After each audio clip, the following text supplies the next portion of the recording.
Fala futeboleiras, tudo bem? No vídeo de hoje eu vou contar para vocês como o técnico André Jardine deve escalar a seleção olímpica para os Jogos de Tóquio 2021. Tudo isso você vai conferir aqui nesse vídeo. Quem deve ser o goleiro, a defesa, o meio-campo, o ataque, tudo baseado no modelo de jogo do técnico brasileiro. Como ele gosta das suas peças, como ele escalou a equipe nos últimos amistosos, tudo isso você vai conferir aqui no vídeo de hoje. Antes eu peço para vocês deixarem o like, se inscreverem no canal e ativarem todas as notificações para ficarem por dentro aqui de todos os conteúdos do Futuro. Isso tem sido muito importante para a gente aumentar ainda mais a nossa invasão futeboleira por aqui. O André Jardine convocou 18 nomes para a Olimpíada de Tóquio 2021, com idade sub-24, devido à mudança com a pandemia, a idade ao invés de sub-23 se tornou sub-24. Foram 3 jogadores acima da idade, o goleiro Santos, o lateral direito Daniel Alves e também o zagueiro Diego Carlos, e no mais todos os jogadores sub-23. É claro que a gente está fazendo a análise hoje baseado na convocação do técnico André Jardine, e também há a possibilidade de algumas desconvocações. A principal delas é o nome do Pedro, que promete um grande imbróglio entre Flamengo, CBF e o próprio centroavante, que até agradeceu a convocação, disse que é uma honra defender a seleção, mas o Flamengo já confirmou que quer a desconvocação do jogador. Então a gente tem que partir desse ponto. Vocês já viram os convocados, já viram quem foram os chamados pelo técnico André Jardine, e agora a gente vai falar quem deve ser esse time titular. A gente parte do ponto que o time é escalado geralmente num 4-3-3, que pode variar para um 4-2-3-1. Mas é um técnico que gosta muito desse jogo mais posicional, é uma das grandes referências do jogo de posição aqui no país, inclusive, não só nacional, mas internacionalmente conhecido, o técnico André Jardine.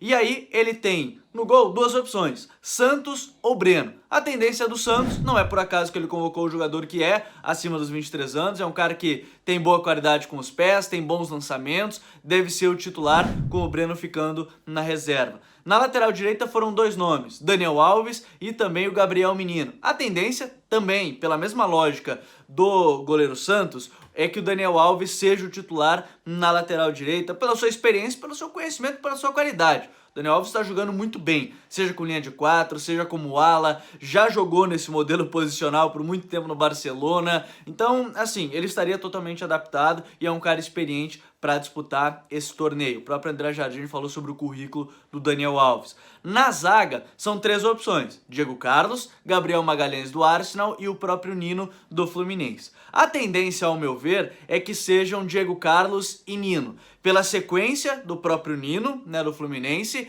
e aí também pelo Diego Carlos ser um jogador acima dos 23 anos. O Gabriel Magalhães tem o fator de ser um zagueiro canhoto, pode ser que ele venha a aparecer e forme a dupla com o Diego Carlos. Então, talvez a zaga seja um lugar mais indefinido, Diego Carlos e mais um. Essa é a minha impressão. Até porque o Nino joga pelo lado direito, pelo lado esquerdo nem tanto, então pode ser que essa seja a grande alteração, ter o Gabriel Magalhães com o Diego Carlos. Na lateral esquerda só tem o Guilherme Arana, então a tendência é do Guilherme Arana, que já mostrou por que está sendo convocado, tem jogado muito bem, tem sido uma peça muito importante, fez um lindo gol nos últimos amistosos da seleção olímpica. E aí no meio-campo, a gente tem que trazer alguns pontos importantes.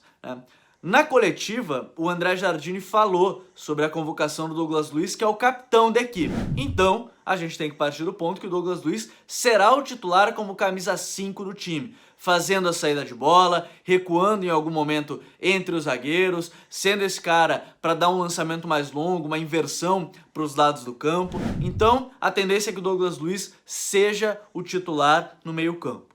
Ao seu lado, se a gente partir de um ponto de um 4-3-3, o Bruno Guimarães é outro jogador que, para mim, tem uma vaga garantida nesse time. Então nós temos o Douglas Luiz de 5 e o Bruno Guimarães um pouco mais adiantado como 8. E até numa posição que ele se sente mais confortável do que de 5. Então a gente tem Douglas Luiz e o Bruno Guimarães. Na terceira vaga, é aqui que mora talvez a grande dúvida, imagino eu, do técnico André Jardine. A gente está falando de Gerson, Claudinho, o Matheus Henrique acho que briga com o Bruno Guimarães, então por isso deve ficar na reserva.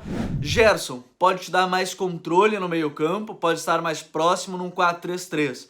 Claudinho pode te dar o desequilíbrio, pode te dar um jogo mais próximo do atacante, mais próximo do centroavante, e aí a gente tem essa possibilidade. Me parece que o Gerson vai ser titular nesse primeiro momento, mas isso é a impressão, até pela experiência, só que o Claudinho tá jogando muita bola.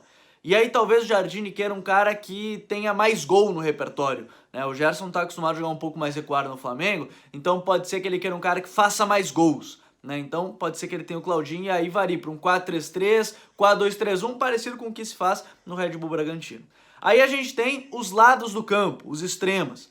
O Malcom parece que ganha a vaga pelo lado esquerdo, né? Um jogador que vai chegar no fundo e pode inverter muito bem com o Arana. O Arana tem jogado muito bem quando vai por dentro também. Então o Malcom pode dar amplitude em alguns momentos, como pode atacar o meio espaço, como o Arana pode chegar no fundo e aí o Malcom chegar nesse meio espaço. Então o Malcom acho que ganha vaga. Se ele pensar num atacante que entre bem mais na área, pode ser que ele pense no Matheus Cunha ou no Paulinho, né, do Bayer Leverkusen. Então, eu acho que são essas as possibilidades, mas acredito no Malcom iniciando ali como titular pelo lado esquerdo.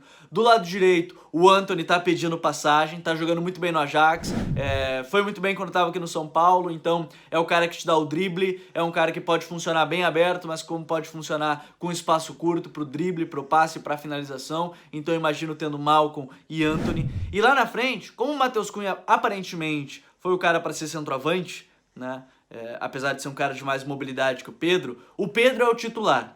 Só que aí a gente tem que considerar aquilo que eu falei lá no início do vídeo. Se o Pedro for desconvocado, e essa parece ser a grande briga hoje, CBF, Flamengo e Pedro, se o Pedro for desconvocado, o Matheus Cunha vai jogar, é um 9 de características diferentes, mas me parece que a seleção vai brigar muito para ter o Pedro, que é um 9 de características muito peculiares, né? Um 9 que tem sido muito importante nesse time, pelo pivô, pela qualidade de posicionamento, pela finalização. Então o Pedro me parece que será o titular. Se não for ele, aí é claro, vai o Matheus Cunha, né, um cara de mais mobilidade, mais movimentação, e aí pode ser que isso faça até numa ponta ter o Paulinho e não o Malcom, porque aí com as saídas da área do Matheus Cunha, pode ser que o André Jardine queira um outro ponta que entre bastante na área. Mas esse deve ser o time do técnico André Jardine para a Olimpíada de Tóquio 2021. Gostaram do time? Vocês fariam algumas mudanças? Quem vocês escalariam? Essas são algumas dúvidas que eu deixo para vocês colocarem nos comentários, mudanças que vocês fariam, jogadores que não foram convocados e vocês gostariam que fossem convocados. É claro que a gente tem que considerar que os clubes às vezes não liberam, então eu gostaria que vocês deixassem aqui nos comentários. E se você gostou do vídeo, você já sabe, deixar o teu like, ativar as notificações, se inscrever aqui no canal, porque isso é muito importante para a gente aumentar ainda mais a nossa invasão futeboleira por aqui, tá certo? Um grande abraço a todos.